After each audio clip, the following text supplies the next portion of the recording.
Wick है MMC phase 6।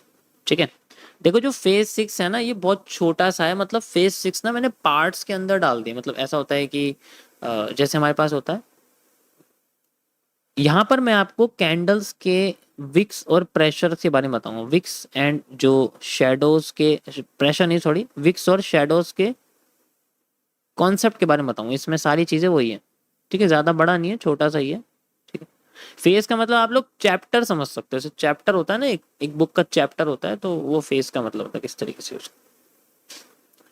पहले समझो ये दोनों में क्या फर्क होता है। देखो जैसे मान के चलो एक कैंडल है, कोई भी कैंडल है, इसकी ऊपर की लाइन है और इसकी नीचे की लाइन है। इसी तरीके से एक और कैंडल है, वो कैसे भी हो सकती है, अगर उसके पास लाइंस हैं ऊपर नीचे छोटी बड़ी कैसी भी हो सकती है, उससे कोई फर्क नहीं पड़ता। लेकिन अगर एक कैंडल ग्रीन है, ठीक है, और जो दूसरी कैंडल है वो रेड है, तो दोनों में ये फर्क होता है कि जो ग्रीन कैंडल की ऊपर की लाइन होती है उसे हम लोग विक कहते हैं, मैंने बहुत बार तुम्हें बताया हुआ है। ठीक है, लेकिन जो रेड कैंडल की ऊपर की लाइन होती है ना उसको विक नहीं कहते। ठीक है, रेड कैंडल की नीचे की लाइन को हम लोग विक कहते हैं। ठीक है, जैसे एक मोमबत्ती होती है ना भाई, मोमबत्ती अगर है तो उसके ऊपर का जो लाइन होती है उसे हम लोग क्या बोलेंगे, बत्ती बोलेंगे, जो जलती है। ठीक है, इसी तरीके से जो ग्रीन कैंडल का नीचे की लाइन होती है उसे हम लोग बोलते हैं शेडो। ठीक है, उसे बोलना हम तो शेडो। इसी तरीके से रेड कैंडल की ऊपर की लाइन होती है शेडो, क्योंकि रेड कैंडल जो होती है ना वो मार्केट में उल्टी लटकी रहती है, इस वजह से इसको हम लोग बोलते हैं। अब ये कैसे काम करती है पहले ये समझो कि ये काम कैसे करती है, हमें समझ में कैसे आएगा कि जो विक है हमें देखना किस तरीके से आज इसको। तो मतलब मैं अगर तुमसे बोलता हूँ कि बुलिश प्रेशर आ रहा है तो एक्चुअल में वो किस कैंडल के अंदर होता है। ठीक है, अभी मैं अगर आपसे बोलूँ कि बेरिश प्रेशर आ रहा है तो वो एक्चुअल में किसके अंदर है, क्या वो ग्रीन कैंडल के अंदर है या वो रेड कैंडल के अंदर है या वो दोनों में से किसी में भी नहीं है। ऐसी भी पॉसिबिलिटी है कि किसी भी कैंडल के अंदर हो सकता है कि प्रेशर ही ना हो। तो आज आपको मैं सबसे पहले विक्स के बारे में बताऊंगा। देखो विक क्या होती है। अगर मोमबत्ती को ऊपर से काट देंगे, मतलब एग्जाम्पल मैं आपको बताता हूं, ध्यान से समझना इसे समझने के लिए। जैसे मान के चलो एक हमारे पास ना मोमबत्ती है, एक कैंडल है।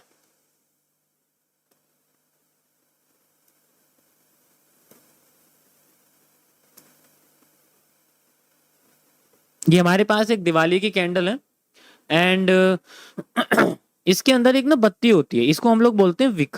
ये तुम जानते हो। अब मुझे एक बात बताओ कि क्या इस मोमबत्ती को जलाने के लिए इसके जो अंदर की लाइन होती है ये बिल्कुल अंदर तक रहती है और इसके आप नीचे देखोगे ना तो वो ऐसे घूमी हुई रहती है, नीचे से अगर उठा के देखोगे तो ऐसे घूमी हुई रहती है। तो जलाते किस चीज को, नीचे से जलाते हो ऊपर से जलाते हो। और जब ऊपर से जलाते हैं तो कैंडल ऊपर से नीचे होने लग जाती है ना, छोटी होने लग जाती है ना, वो और छोटी होने लग जाती है। वो जलती रहती है लेकिन वो छोटी होने लग जाती है, वो ऊपर से छोटी होती है। इसका मतलब उसका जो रियल प्रेशर है वो ऊपर से पड़ता है। तो जिस कैंडल के ऊपर को, ऊपर की लाइन को हम लोग विक कहते हैं, उसमें ऊपर से प्रेशर माना जाता है, नीचे से नहीं माना जाता।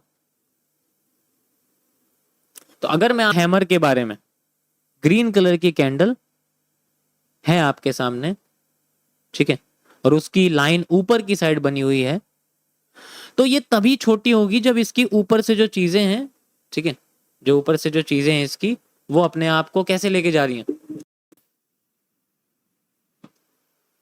ये जो कैंडल है वो अपने आप को ऊपर से छोटी करती है, इसलिए वो नीचे आती रहती है, ऐसे हो जाती है। इसी तरीके से रियल कैंडल काम करती है। ठीक है, देखो अगर बफरिंग हो रही है तो आप पीछे चले जाओ 4-5 सेकंड, वो हो रही है क्योंकि सैटरडे संडे का टाइम है, लोड पड़ रहा है, हर जगह लोड हो रहा है, वो हर नेटवर्क में हो रहा है, मैंने चेंज करके देख लिया। ठीक है, ठीक हो जाएगा, कोई इशू नहीं है, ठीक हो जाएगा। ठीक है, अब ठीक है।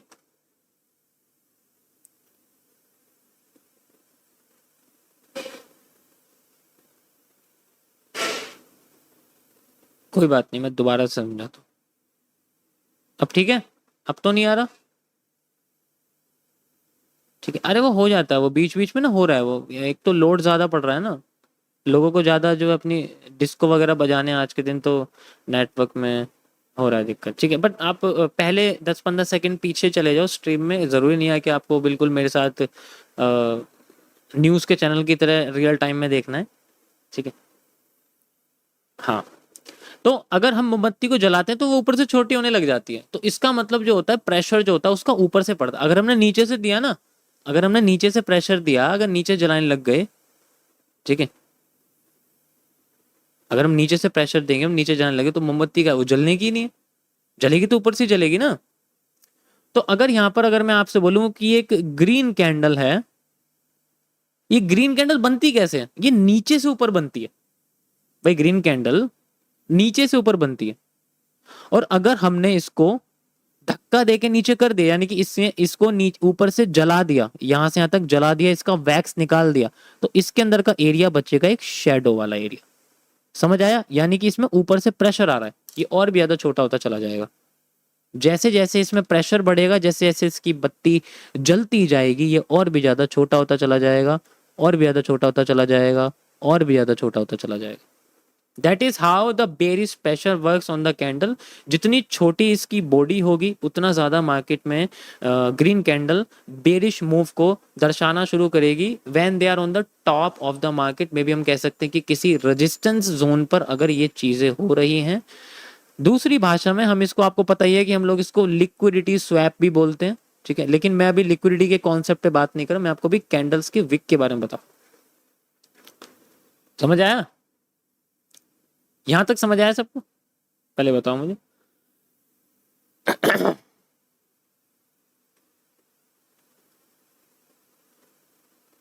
ओके, अगर इसमें नीचे की जो विक है वो ऊपर की विक से लंबी है, यहां पर नीचे की विक की कोई वैल्यू नहीं होती। पहले ये चीज समझने की कोशिश करो।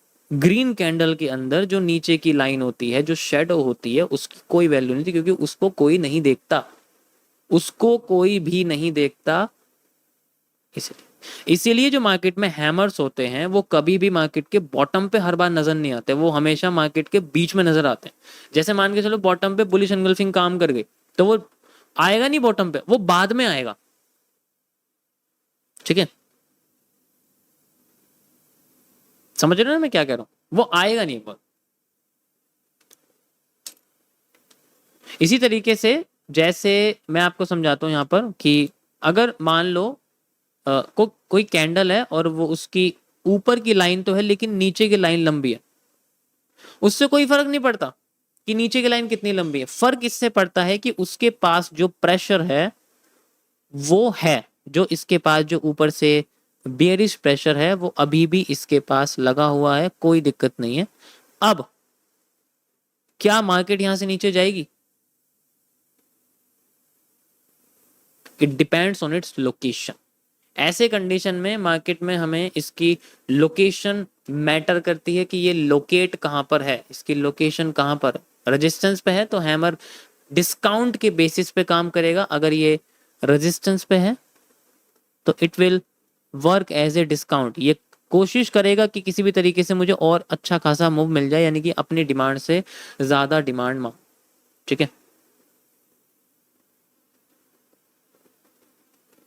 समझ रहे हो ना?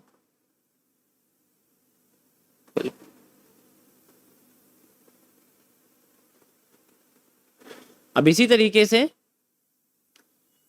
अगर इसकी लाइन सेंटर हो जाए, इस तरीके से हो जाए, ठीक। अगर ये ग्रीन कलर, अब तो मैं स्पिनिंग टॉप के एक्यूरेट क्रिएट बताता हूं।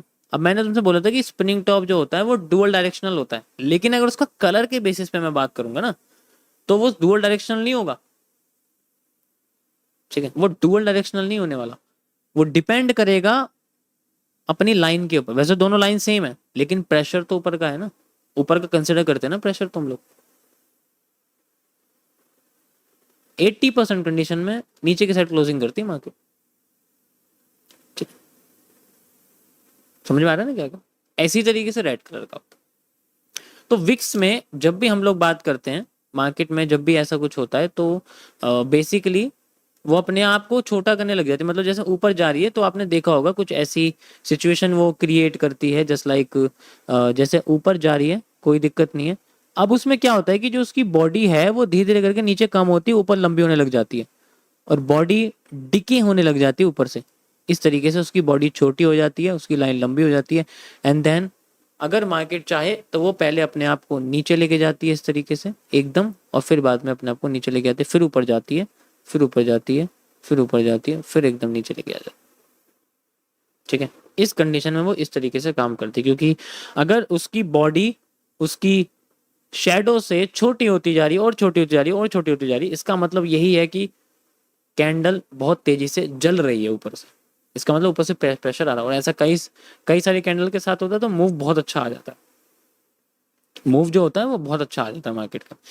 इसी का सेम रेड कैंडल के साथ होता है, उसको मुझे समझाने की जरूरत बिल्कुल भी नहीं। उसमें बॉटम का हिस्सा मैटर करता है, उसमें बॉटम का हिस्सा मैटर करता है, टॉप का हिस्सा मैटर नहीं करता। अगर मैं बोलूं बुलिश प्रेशर तो समझो hanging man with a marubozu is one of the most powerful pattern in the world. एक बुलिश पैटर्न होता है, अगर एक हैंगिंग मैन बॉटम पे बना हुआ है और उसके साथ एक मारुबोजू है, तो आप समझ सकते हो। मैंने बोला आपको रेड कैंडल की बॉटम पे वीक होती है, तो इसके यहाँ पर बुलिश प्रेशर को यहाँ इंडिकेट किया जाता है। ठीक है, समझ आ रहा है ना मैं क्या कह रहा हूँ? वो बुलिश प्रेशर को इंडिकेट करता है। रेड कैंडल में ऊपर से कोई प्रेशर नहीं होता, कोई मतलब नहीं ऊपर के प्रेशर का, लेकिन हाँ अगर वो किसी मारुबोजू के साथ है तो वो एक बुलिश एनगल्फिंग का पैटर्न बनाते हैं, बहुत पावरफुल होता है। अब यहां पर एक कंडीशन क्रिएट होती है कि अब ये बुलिश एनगल्फिंग कैसे फेल होगी।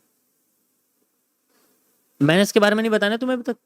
मैं हर बार ये वर्ड यूज करता हूं कि अगर हैंगिंग मैन मारुबोजू के साथ बन जाता है तो वो सबसे पावरफुल बुलिश एनगल्फिंग का पैटर्न बनता है, लेकिन आज मैं आपको बताऊंगा कि सबसे कमजोर वो कब बनता है, कमजोर कब हो जाता है वो, मतलब फेल कब होगा। अब मैं इसके बारे में बात करूंगा, उसकी फेलियर के बारे में बात करूंगा।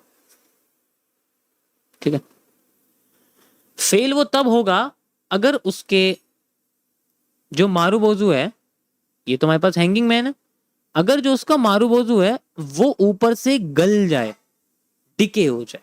ठीक है, वो ऊपर से गल जाए। अब इस कंडीशन में ये पावरफुल एरिया नहीं है। ठीक है, अब ये इस कंडीशन में पावरफुल, क्योंकि अगर अपनी ग्रीन कैंडल जो है वो बहुत ज्यादा ऊपर से छोटी हो जाए, बॉडी उसकी छोटी हो जाए, लेकिन हाँ जो रेड कैंडल है, जो हैंगिंग मैन है, उसकी बॉडी से रेड कैंडल ग्रीन कैंडल अब भी बड़ी है। इसका मतलब एनगल्फिंग तो दिख ही रही है, लेकिन एक्चुअल में ये एनगल्फिंग रियल नहीं है। एक्चुअल में ये एनगल्फिंग रियल नहीं है। अगली कैंडल अगर थोड़ी बहुत उठ गई तो उठ गई, वरना तो नेक्स्ट कैंडल इसको फेल कर ही देती है। ऐसे कंडीशन में हम इसको सॉल्व कर सकते हैं मार्केट के आफ्टर इफेक्ट्स के कॉन्सेप्ट पर। बस काम तो करेगी, लेकिन वो पहले फेल कर देगी। उसको फेल कर दिया इसका मतलब क्या होगा, हमारी तो कैंडल फेल हो गई ना। तो अगर वो काम करना चाहे तो वो आफ्टर इफेक्ट्स में कर सकती है, दोबारा से अपने आप को हैंगिंग मैन और मारुबोजू पहले से ज्यादा पावरफुल बना के लेके ऐसे इस कंडीशन में हो सकता है कि वो दोबारा से अपने आप को पावरफुल मारुबोजू में कन्वर्ट करे, क्योंकि ये इंपॉर्टेंट है, इसके ऊपर लाइन नहीं होनी चाहिए। समझ आया? चलो मैं आपको इसको ग्राफ पे दिखाता हूँ, मजा आएगा आपको यहाँ देखने में। ठीक है, जैसे हमारे पास ये एरिया है एंड यहाँ पर तो मैं दिखाता हूँ, मैं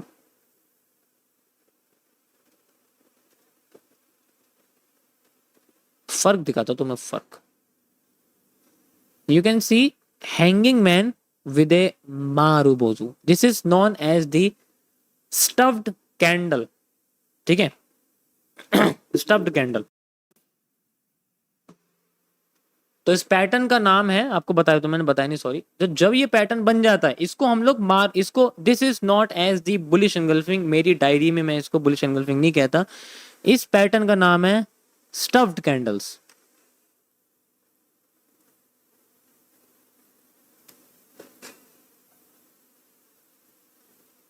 एंड ये आफ्टर इफेक्ट्स में ज्यादा काम करते हैं।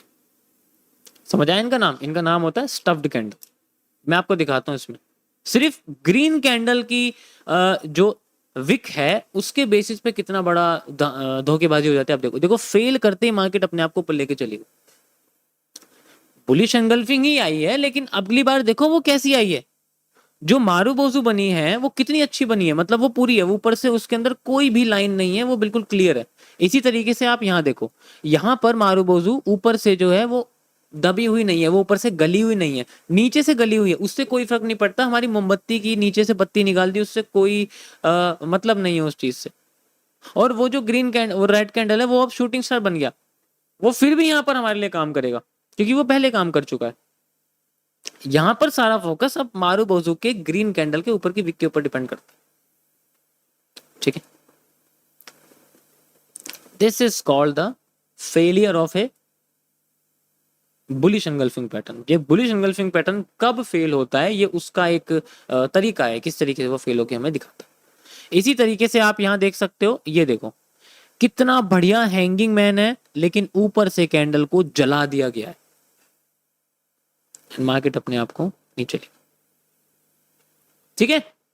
इसी तरीके से तो वैसे भी ये डिस्काउंट पे बनी हुई है, ज्यादा ऊपर भी चलिए आप देख सकते हो, इस वजह से तो फेल करेगी, फिर वो अपने आप को लेके जाने की कोशिश करेगी, एंड वी हैव ए, ठीक है। तो एक रियल मारूबोजू कैसी होती है इस तरीके से पता लगेगा आपको, और साथ के साथ कह सकते हो कि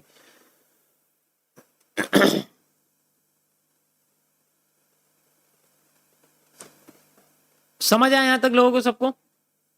ये बहुत बेसिक है, लेकिन तुम्हें बता रहा हूँ ये बहुत सारी चीजें जो होती है ना, वो आपको सॉल्व करने में हेल्प करेगा, बहुत सारी चीजें आपको सॉल्व करने में हेल्प करेगा। एक मिनट रुको।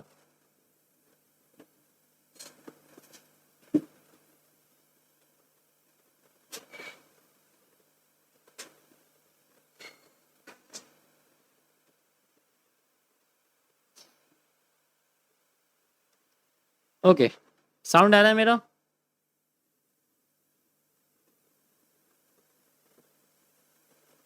अब ठीक है, अब लैग तो नहीं कर रहा?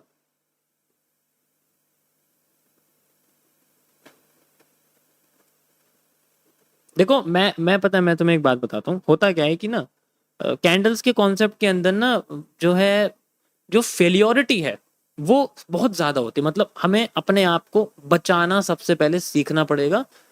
मतलब ऐसा होता है कि अगर हम बचाना सीख जाएंगे ना, तो हमें ये पता लग जाएगा कि हमें असलियत, असली जो एरिया है वो कैसे पता लगेगा। हमें सारे गलत एरिया को ढंग से समझना पड़ेगा कि क्या गलत है, जब भी तो बचेंगे हम उसमें लगाने के लिए।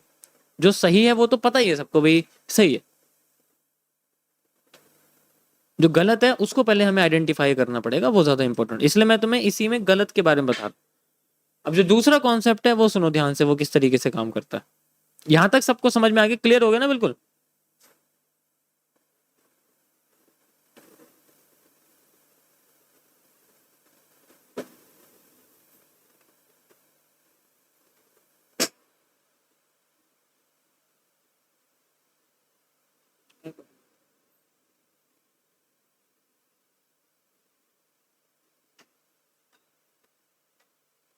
परफेक्ट।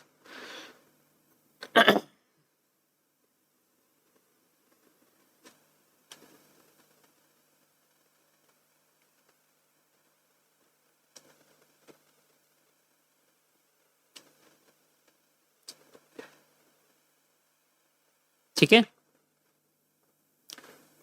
मेरे स्ट्रीम पर कोई भी बाय सेल की भीख मांगने नहीं आएगा, अपना कॉइन पसंदीदा बताने नहीं आएगा कि मेरे लिए ये कर दो, मेरे लिए वो कर दो। कैंडल जो होती हैं वो बेसिकली ऐसी होती हैं कि जिनमें प्रेशर जो ग्रीन कैंडल का होता है वो आपको ऊपर से ज्यादा लगता है, मतलब मैंने आपको पता नहीं कि ग्रीन कैंडल में ऊपर से प्रेशर मैटर करता है, और जो रेड कैंडल होती है उसमें नीचे से प्रेशर मैटर करता है। तो अगर यहां पर हमारे सामने ऊपर से प्रेशर ज्यादा आ गया, तो इसका मतलब वो बुलिश एंगल्फिंग फेल होने वाली है इन द फ्यूचर, ठीक है। समझ रहे हो ना?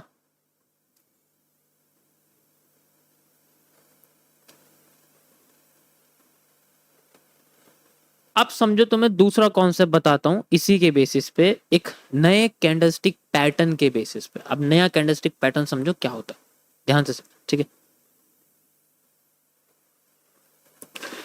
होता क्या है कि अगर हम लोग अब शेडोज की बात करें, विक्स का तो यही कॉन्सेप्ट है। अब आपको दुनिया की सारी कैंडल अगर दिखेंगी, उनमें सबसे इंपॉर्टेंट तो बुलिश एंगल्फिंग ही होती है, लेकिन ठीक है।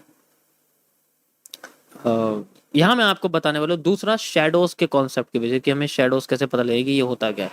अभी मैं आपको ग्रीन कैंडल के बारे में बताऊंगा।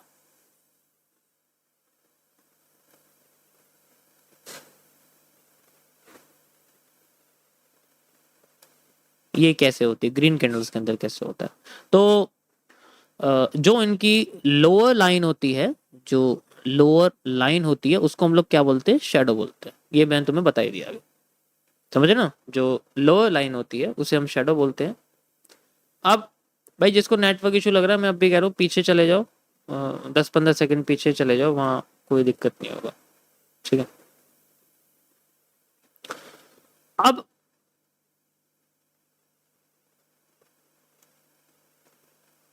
ऐसे यहाँ पर एक कैंडल बनी हुई है और ये एक रेड कैंडल है हमारे पास।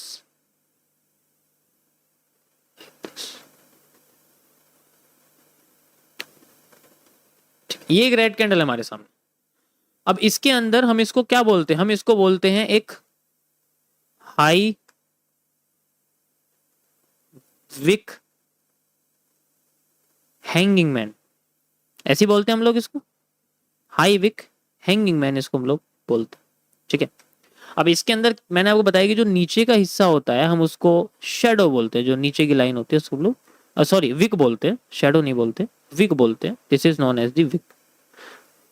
अब अगर मैं मोमबत्ती को नीचे से जलाना शुरू करूंगा, वैसे तो पॉसिबल नहीं है कि वो नीचे चलो, मान लो इमेजिन कर लो कि ग्रेविटी उल्टी हो चुकी है, अब सारी चीजों को ऊपर धक्का देती है। अभी हम नीचे बैठे तो हमें नीचे दे रही है, इमेजिन करो कि ग्रेविटी हमें ऊपर की साइड धक्का देती है और अब यहाँ पर जो मोमबत्ती है, जो कैंडल है, उसको मैंने उल्टा कर दिया। अब मेरे पास जो कैंडल है मैंने उसको उल्टा कर दिया, वी हैव लाइक दिस, और अब मैं उसको जला रहा हूं। मान लो थोड़ा सा टेढ़ा कर दिया उसको मैंने, मान लो, तो उसकी जो लाइट है वो इस तरीके से आपको दिखेगी। मान लो हम अभी भी मान लो ग्रेविटी में ही बैठे हुए हैं, तो उसकी बत्ती है, तो हमें जो आग जलती हुई दिखेगी वो थोड़ी ऐसी दिखेगी, इससे में थोड़ी सी टेढ़ी हो सकती है, ठीक है, थोड़ी सी कह सकता हूँ कि टेढ़ी हो सकती है, उसमें कोई इशू नहीं। ये हमारे पास है यहाँ पर लाइक दिस, लाइक दिस। अब अगर हम इसको जलाएंगे तो ये नीचे से जलती जलती रहेगी, इसका मतलब अगर हमें जलाना है तो नीचे से इसकी जो बॉडी है विक के साथ वो अपने आप को खत्म करती रहती है, खत्म तो नीचे से खत्म करते हैं, वो ऊपर से खत्म नहीं करती, समझ रहे हो। नीचे से खत्म करती रहेगी, ऊपर से जो है खत्म नहीं करेगी। इसी तरीके से रेड कैंडल्स होती हैं वो अपने आप को नीचे से खत्म करती हैं और नीचे से ही बढ़ाती रहती है। अगर इसका जो वैक्स है, इसका जो वैक्स होता है जिसे हम लोग कैंडल वैक्स कहते हैं, इसी तरीके से हमारी मार्केट में हम इसको वैक्स नहीं कहते, हम इसको कहते हैं holding volume. This is the holding volume, इसको हम लोग सेल साइड का sell side holding volume, SSHV, ठीक है। जैसे SSL होता है ना, सेल साइड लिक्विडिटी, इसी तरीके से सेल साइड होल्डिंग वॉल्यूम होता है। ये वैक्स भी एक होल्डिंग चीज है ना भाई, वो होल्ड पड़ी है।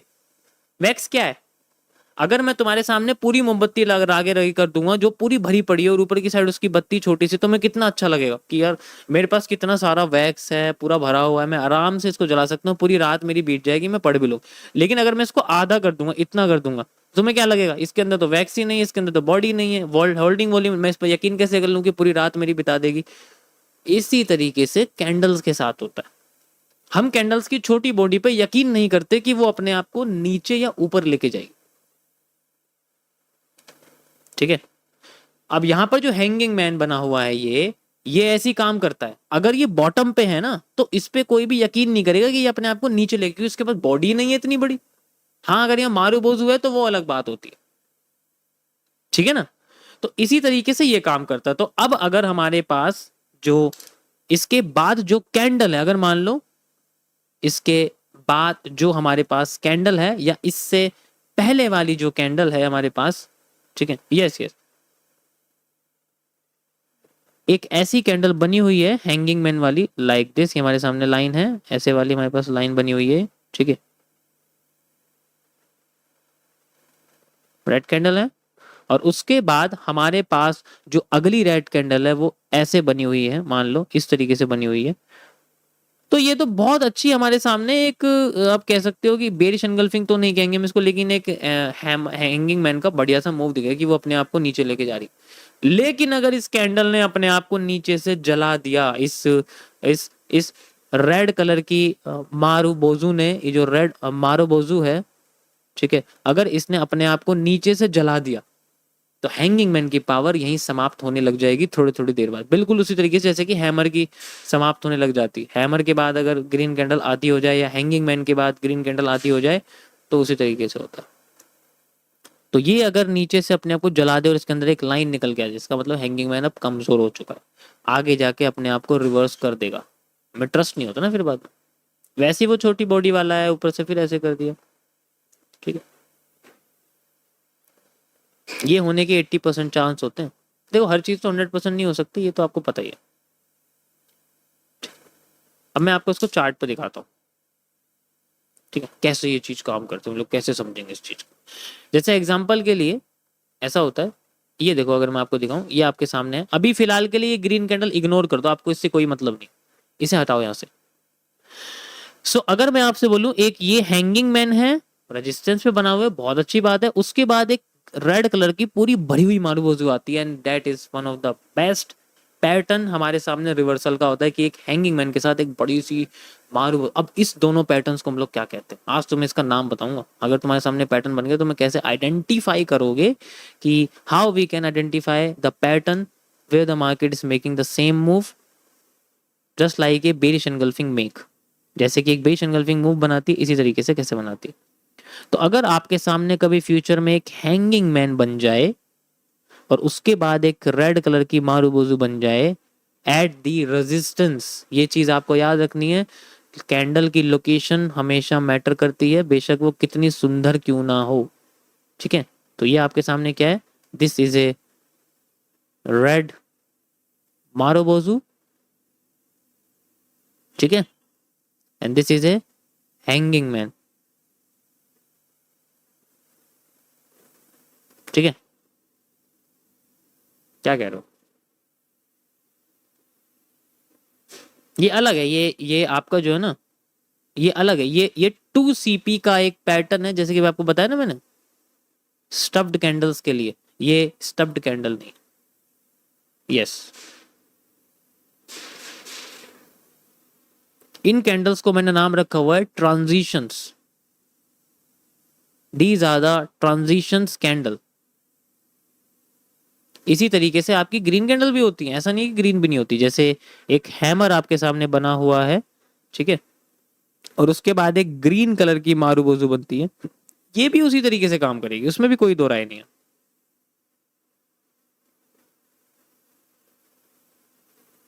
समझ आया। तो these are the transition candles, वो अपने आप को ट्रांसफर करती है, अपने को ट्रांजेक्शन करने की कुछ, ये तो सपोर्ट पर होता है, ये अपने आप पर, ठीक है। बहुत जगह आप ये चीज नोटिस करोगे, बहुत जगह नोटिस करोगे ये चीज। कभी कभी इनके बीच में एक दो कैंडल आ जाएंगे, उससे फर्क नहीं पड़ता। मारूबोजू चाहिए हैंगिंग मैन के बाद, चाहे वो एक कैंडल के बाद आए, चाहे वो दो कैंडल के बाद आए। हैंगिंग मैन और मारूबोजू के बीच में अगर एक दो कैंडल आ गए ना, उससे फर्क नहीं पड़ता। हमें ओवरऑल दोनों का जो एक कॉम्बिनेशन है वो चाहिए विद इन ए 4 कैंडल्स के अंदर, 4 से 5 कैंडल के अंदर हमें ये दोनों कैंडल्स चाहिए, अगर हम चाहते हैं कि हमें मार्केट को नीचे की साइड देखना है चलते हुए। तो ये इसी तरीके से हैंगिंग एक हैमर और एक ग्रीन मारूबोजू के साथ भी ऐसे होता है, अगर वो साथ में नहीं है, लेकिन हाँ उसके बीच में 2-3 कैंडल बनने के बाद एक मारूबोजू वो बन गई। अब अगर इनके ऊपर नीचे किसी भी जगह पर हमें स्टफ्ड देखने को मिलती है, वो स्टफ्ड एरिया जो देखने को मिलता है, उस कंडीशन में हमें फेल होते हुए दिखेगी फ्यूचर में। ज्यादा लंबा मूव देने की कोशिश नहीं करेगी, मारूबोजू खुद अपने आप को कमजोर कर रही है। समझ आया। इस तरीके से काम करता है। मैं आपको चार्ट पे दिखाता हूँ ये कैसे दिखता है हमें, लाइक दिस। यहाँ तो मैंने तुम्हें दिखाई दिया, इसमें कोई दो राय नहीं है, तो बिल्कुल सिंपल है आपके सामने, ठीक है। How we can identify the stuffed candle, clear marubozu like A1, ठीक है। ये देखो, ये आपके सामने स्टफ्ड कैंडल है, आपके सामने बनी हुई है। आई रिवर्स करी, ऊपर नहीं गई, फेल नहीं करा, लेकिन रिवर्स करी, देन फिर अपने आप को नीचे लेके आ गई, ठीक है, ठीक है। कभी कभी वो मैंने क्या बोला 80% चांस होते हैं, रिवर्स तो जरूर करेगी, ऐसा नहीं हो सकता रिवर्स नहीं, वो अपने आप को रिवर्स करेगी फिर अपने आप को नीचे लेके जाएगी, या अपने आप को रिवर्स भी कर सकती है, ऐसा भी हो सकता है। कंटिन्यूएशन के ऊपर बात होती है सारी। इसी तरीके से सुपीरियर्स को आपको ज्यादा देखना पड़ेगा, जो बिल्कुल टॉप पे होती है वो ज्यादा, ये देखो ये आपको दिख रही है, ये दोनों कैंडल्स आप देखो, ठीक। तो स्टफ्ड नहीं होनी चाहिए, स्टफ्ड होगी तो उसमें उसकी जो पावर है वो खत्म हो जाएगी, वो हमें ज्यादा नहीं दिखेगी, अपने आप को कमजोर दिखाने की कोशिश करेगी, डायरेक्ट मूव हमें नहीं दिखेगा। जस्ट लाइक आप ये देख सकते हो, ये एक पार्शियल हैंगिंग मैंने आपको पता है, मैं पहले ही बताया हुआ, दिस इज द पार्शियल, ये जो आपको कैंडल दिख रही है, उसके बाद एक बीच में ग्रीन कैंडल है, उससे कोई मतलब नहीं है, लेकिन उसके बाद हमें एक दिखती है बहुत ही बढ़िया मारू बोजू विदाउट एनी स्टफ्डमेंट, कोई भी स्टफ्ड नहीं है, ठीक है, इसी तरीके से हमारे सामने है, ठीक है। तो ये 80% चांसेस होते हैं इसके अच्छी तरीके, वो अपने मतलब चैनल के हिसाब से मूव क्रिएट करती है ना भाई। अगर इतना चैनल है तो वो यहां से जाएगी यहां आ जाएगी, अगर इतना चैनल है तो यहां से जाएगी यहां आ जाएगी, तो डिपेंड करेगा। जैसे यहाँ देखो, यहाँ पर आपके सामने जो चैनल है वो इतना बना हुआ है, तो वो क्या करेगी, वो अपना मूव भी तो उस हिसाब से देगी। Hanging man, marubozu and move, ये जो मूव है वो अपने चैनल के हिसाब से दे रही है, ठीक है, जो मूव है वो अपने चैनल के हिसाब से दे रही है। ऐसा नहीं है कि वो अंधाधुंध मूव दे देगी, वो ब्रेकआउट वाला कॉन्सेप्ट नहीं बताना मैं आपको बस विक्स के बारे में बता दूं कि किस तरीके से विक्स और शेडोज हमारी कैंडल्स को समझने में हेल्प करती। समझ आए सभी को? सो गाइस ये दोनों आपके कैंडल्स के नाम है, डिपेंड ऑन लोकेशन, बिल्कुल सही बोला। पहला आपके सामने ऐसा बनता है like this, and the next second है आपके सामने ये, ठीक है। These are the stuff candles, इनमें बेरिज प्रेशर और साथ ही साथ किस तरीके से, जैसे मोमबत्ती पिघलती है तो हमें कैसे पता लगता है कि इसमें प्रेशर आ रहा है, ये बहुत इंपॉर्टेंट चीज है। इसी तरीके से आपकी रेड वाली जो मोमबत्ती होती है वो कैसे नीचे से पिघलती है, वो आपके लिए है। And how we called it, we called them transition candles. समझ आया सबको? गाइज ये था आपका पहला टॉपिक फेज 6 का, which are based on the wicks and shadows.